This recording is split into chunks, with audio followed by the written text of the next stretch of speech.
জয় শ্ৰীৰাম দোস্ত, আজি মই ৰাতি 2 বজাতে ওলালোঁ কামলৈ বুলি। মালিকৰ মোবাইলটো ছুইচ অফ, সেইকাৰণে মই অলপ বাটতে ৰ'ব লগা হ'ল।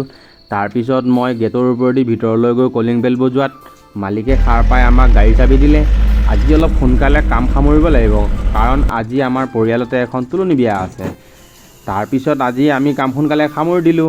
কাম সামৰি মই পাই গ'লোহি বিয়া ঘৰ। ইফালে ডিম্পী আৰু আমাৰ মানুহজনীয়ে বিয়া খাই ঘূৰিয়ে আহিলে। ইফালে গাঁৱৰ মানুহ সকলো আহিছে বিয়া খাবলৈ বুলি। মই দেখিলোঁ সকলোৱে খাই বৈ ধুনীয়াকৈ বহি আছে। ইফালে কইনাৰ বায়েকে তামোল দিয়াত ব্যস্ত হৈ আছে।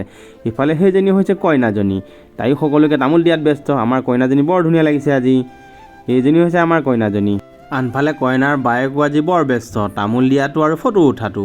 কইনাজনীয়ে সকলোৰে লগত ফটো উঠিছে। তাৰপিছত গৈ পালোঁ মই ৰিচিপশ্যনত মই খাই বৈ ওলাই আহিলোঁ। আজিলৈ ভিডিঅ'টো ইমানতে সামৰিছোঁ। কাইলৈ আকৌ লগ পাম আন এটি ভিডিঅ' লৈ। আজিলৈ সকলোকে বাই বাই।